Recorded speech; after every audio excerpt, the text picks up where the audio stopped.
everyone, welcome back to X and Y Learning. അപ്പോൾ CM Kids Scholarship 2026ന്റെ ഭാഗമായിട്ട് നമ്മൾ പ്രീവിയസ് ഇയർ ക്വസ്റ്റ്യൻസ് ആണ് ഡിസ്കസ് ചെയ്യുന്നത് അല്ലേ. അപ്പോൾ സോഷ്യൽ സയൻസിലെ previous year questions and important ടോപ്പിക്സിൻ്റെ പാർട്ട് 14 ആണ് ഇന്ന്. അപ്പോൾ let's see the first question. Find out the incorrect statement from the following related to Vijayanagara. അപ്പോൾ നമ്മൾ ഹിസ്റ്ററിയിൽ നമ്മൾ സോഷ്യൽ സയൻസിൽ പഠിക്കുന്നതാണ് എന്ത്, വിജയനഗര സാമ്രാജ്യം അല്ലേ. അപ്പോൾ അതുമായി റിലേറ്റ് ചെയ്തിട്ടുള്ള കുറച്ച് സ്റ്റേറ്റ്മെൻറ്റ്സ് തന്നിട്ടുണ്ട്. അതിൽ തെറ്റായിട്ടുള്ളത് മക്കൾ പ്രത്യേകം ശ്രദ്ധിക്കണം. മാം ആദ്യത്തെ ക്ലാസ്സിലും പറഞ്ഞിട്ടുണ്ടായിരുന്നു, ഈ ഇൻകറക്റ്റ്, കറക്റ്റ്, നോട്ട് റീസൺ ഇങ്ങനെയുള്ള ഭാഗങ്ങൾ മസ്റ്റായിട്ട് നിങ്ങൾ ചോദ്യം ഒരു 2 തവണ വായിച്ചിട്ട് വേണം ആൻസർ ചെയ്യാൻ. കാരണം നമ്മൾ ഈ ഇൻകറക്റ്റ് എന്നുള്ളതൊക്കെ വിട്ടുപോയാൽ നമ്മുടെ ഒരു മാർക്ക് അങ്ങ് പോകും. ഓക്കെ, അപ്പോൾ തെറ്റായിട്ടുള്ള സ്റ്റേറ്റ്മെൻ്റ് ആണ് ചോദിച്ചിട്ടുള്ളത്. ഓക്കെ, അപ്പോൾ ഓപ്ഷൻസ് എന്തൊക്കെയാണ്? Military commanders were known as Amaranayakas. അപ്പോൾ വിജയനഗര സാമ്രാജ്യത്തിലെ മിലിറ്ററി കമാൻഡേഴ്സിനെ, ആർമി കമാൻഡേഴ്സ് ഉണ്ടല്ലോ, പട്ടാള കമാൻഡേഴ്സ്, അവരെ പറഞ്ഞിരുന്ന പേരെന്താണ്? അമരനായകാസ്. ശരിയാണോ? ശരിയാണല്ലേ. ഇനി ഓപ്ഷൻ ബി എന്താണ്? They had trade relations with China and Sri Lanka. ചൈനയുമായിട്ടും ശ്രീലങ്കയുമായിട്ടൊക്കെ എന്തുണ്ടായിരുന്നു? അവർക്ക് വാണിജ്യ ബന്ധം ഉണ്ടായിരുന്നു. ശരിയാണോ? Yes, it's true. കാരണം എന്താണ്, നമ്മുടെ ഇന്ത്യൻ ഹിസ്റ്ററി നോക്കുകയാണെങ്കിൽ വളരെ ഇമ്പോർട്ടൻ്റ് ആയിട്ടുള്ള, അത്രയും സമ്പത്തുള്ള, അത്രയും റിച്ച് ആയിട്ടുള്ള ഒരു സാമ്രാജ്യമായിരുന്നു, ഒരു എംപയർ ആയിരുന്നു എന്ത്, വിജയനഗര എംപയർ എന്ന് പറയുന്നത്. ഓക്കെ, അപ്പോൾ അതുകൊണ്ട് തന്നെ അവർക്ക് മറ്റ് രാജ്യങ്ങളുമായിട്ടൊക്കെ എന്തുണ്ടായിരുന്നു? കച്ചവട ബന്ധം ഉണ്ടായിരുന്നു. And B is correct. Option C എന്താണ്? Major cities were Dhaka, Murshidabad and Agra. ശരിയാണോ? പ്രധാനപ്പെട്ടിട്ടുള്ള സിറ്റീസ്, അതായത് വിജയനഗര എംപയറിലെ ഇമ്പോർട്ടൻറ്റ് സിറ്റീസ് എന്ന് പറയുന്നത് ഏതായിരുന്നു? ധാക്ക, മുർഷിദാബാദ് ആൻഡ് ആഗ്ര. ശരിയാണോ? ഓപ്ഷൻ ഡി എന്താണ്? There were courts at various levels for administration of justice. അതായത് നമ്മുടെ നീതി നിയമം ഒക്കെ റിലേറ്റ് ചെയ്തിട്ട്, അതായത് കുറേ കോടതികളും പല ലെവലുകളിൽ ഇപ്പോഴത്തെ ഒരു കണ്ടീഷനിൽ നമുക്ക് എങ്ങനെയൊക്കെയുണ്ട്? നമുക്ക് ജില്ലാ കോടതിയുണ്ട്, അതുപോലെ തന്നെ എന്തുണ്ട്? ഹൈക്കോടതിയുണ്ട്, സുപ്രീം കോടതിയുണ്ട്. അങ്ങനെ നമുക്ക് ലെവൽസ് ഓഫ് കോർട്സ് ഇല്ലേ, അതുപോലെ വിജയനഗര എംപയറിലും എന്തുണ്ടായിരുന്നു എന്നാണ് പറയുന്നത്?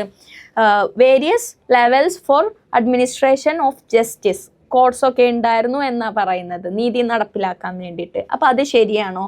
സിയും ഡിയും മക്കളൊന്ന് നോക്കിയിട്ട്, എയും ബിയും ശരിയാന്ന് മാം പറഞ്ഞു. സിയും ഡിയും നോക്കിയിട്ട് ഏതാണ് തെറ്റായിട്ടുള്ള സ്റ്റേറ്റ്മെൻറ്റാണ് ചോദിച്ചിട്ടുള്ളത്? അപ്പോൾ ഏതാണ്? വേഗം പറഞ്ഞേ. വിജയനഗര എംപയർ നമ്മുടെ ഇന്ത്യയുടെ ഏത് സൈഡിലായിരുന്നു? നോർത്ത് സൈഡിലായിരുന്നോ സൗത്ത് സൈഡിലായിരുന്നോ? സൗത്ത് സൈഡിലാണ് അല്ലേ. അപ്പോൾ നമുക്ക് തന്നിട്ടുള്ള ഇമ്പോർട്ടൻറ്റ് സിറ്റീസ് ഒന്ന് നോക്കിക്കേ മക്കളെ. ധാക്ക, മുർഷിദാബാദ് ആൻഡ് ആഗ്ര. ധാക്ക എന്നൊക്കെ പറയുന്നത് ഇപ്പോഴത്തെ ബംഗ്ലാദേശിൻ്റെ തലസ്ഥാനമാണ് അല്ലേ. ആഗ്ര എവിടെയാണ്? ആഗ്ര അങ്ങ് UP കിടക്കുന്നത്. അപ്പോൾ നോർത്തേൺ റീജിയൻസാണ് തന്നിട്ടുള്ളത്. അപ്പോൾ ഈ സി എന്ന് പറയുന്ന ആൻസറാണ് എന്ത്, ഇൻകറക്റ്റ് സ്റ്റേറ്റ്മെൻറ്റ് എന്ന് പറയുന്നത്. അപ്പോൾ ഈ ഒരു ക്വസ്റ്റ്യൻ്റെ ആൻസർ വരുന്നത് ഏതാണ്? ഓപ്ഷൻ സി ആണ് വരുന്നത് അല്ലേ. അങ്ങനെയാണെങ്കിൽ വിജയനഗര എംപയറിൻ്റെ ഇമ്പോർട്ടൻ്റ് ആയിട്ടുള്ള സിറ്റീസ് ഏതൊക്കെയായിരുന്നു എന്നൊന്ന് പറഞ്ഞേ. അറിയുന്നവരുണ്ടോ? വളരെ മക്കൾക്കൊക്കെ അറിയുന്ന ഒരു സ്ഥലമുണ്ട്. ഏത്? ഹംപി. നമ്മൾ ട്രിപ്പൊക്കെ പോകുന്ന സിനിമയിലൊക്കെ ഉള്ള സ്ഥലമുണ്ടല്ലോ, ഹംപി വിജയനഗര എംപയറിൻ്റെ ഭാഗമായിരുന്നു. അതുപോലെ തന്നെ തിരുപ്പതി, ശ്രീരംഗപട്ടണം ഒക്കെ എന്തായിരുന്നു? വിജയനഗര എംപയറിൻ്റെ ഭാഗമായിരുന്നു. ഓക്കെ, അടുത്ത ചോദ്യം. Find the odd one out. നമുക്ക് കുറച്ച് ഓപ്ഷൻസ്, 4 ഓപ്ഷൻസ് തന്നിട്ട് അതിൽ ഒറ്റയാനെ കണ്ടെത്താനാണ് പറഞ്ഞിട്ടുള്ളത്. അപ്പോൾ എന്തൊക്കെ ഓപ്ഷൻസ്? കോട്ടൺ ഉണ്ട്, ജ്യൂട്ട് ഉണ്ട്, ബജ്റ ഉണ്ട്, പൾസസ് ഉണ്ട്. അപ്പോൾ എന്താണ് ആൻസർ? നമുക്ക് 4 വിളകൾ, ക്രോപ്സാണ് തന്നിട്ടുള്ളത്. അപ്പോൾ ഈ ക്രോപ്സിൽ ഓഡ് വൺ ഏതാണ് എന്നാണ് ചോദ്യം.